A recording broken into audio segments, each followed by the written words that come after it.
Thoughtful Thursday. Your mind was never meant to be your home. Let me ask you this. Have you ever noticed that some of the most exhausted people haven't done anything physically hard all day? Yet they're tired.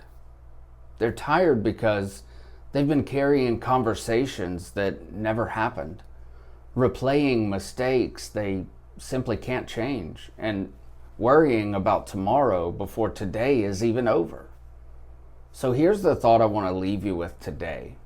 Your mind was never meant to be your home.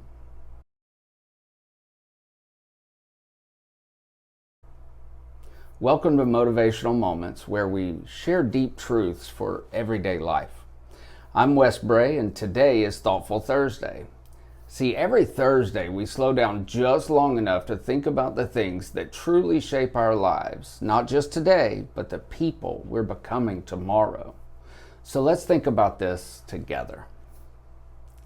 Isaiah 26:3 says, "You will keep in perfect peace those whose minds are steadfast, because they trust in you." Now, notice what God did not promise. He did not promise perfect peace because life would be easy. He promised perfect peace to the person whose mind stays fixed on Him. Now, God gave us incredible minds. It can solve problems, create, dream, plan, imagine. But He never intended for it to become your prison. The fact is, some of us wake up every morning and before our feet even hit the floor, our minds are already racing. We think, what if this happens? What if I fail? What if they don't like me? Or I should have said this. I wish I had done that. And before the day even begins, our peace is already shot. But here's the difference. Thinking is healthy while dwelling is destructive. Thinking searches for wisdom. Dwelling keeps reopening wounds. Thinking moves you towards action, while dwelling keeps you standing still. Thinking helps you learn. Dwelling keeps you trapped. See, the enemy doesn't always have to completely destroy your life. Sometimes he can simply occupy your mind long enough that you never fully experience the life God has already given you. Because if he can keep your attention on your fears, he absolutely will steal your joy. If he can keep your attention on regrets, he can rob your future. If he can keep your attention on everything you can't control, he can convince you to forget the one who controls everything. Think about that. How much of your energy this week already has been spent fighting battles that never actually happened? How many sleepless nights have been caused by imaginary conversations, imaginary outcomes, or even imaginary fears?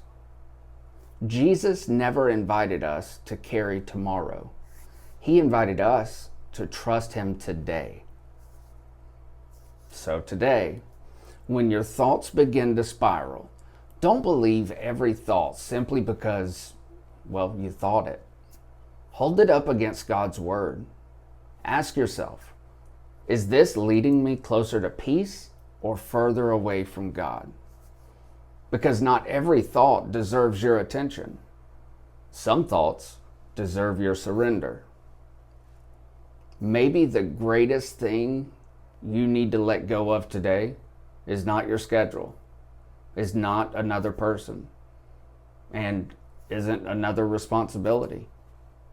Maybe it's the argument that you've been having inside your own head.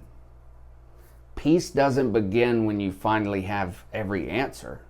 Peace begins when you trust the one who already does. I'm Wes Bray, and this has been Motivational Moments. Until next time, keep pursuing truth, keep growing, and remember, your circumstances don't have to control your mind when your mind is already surrendered to Christ.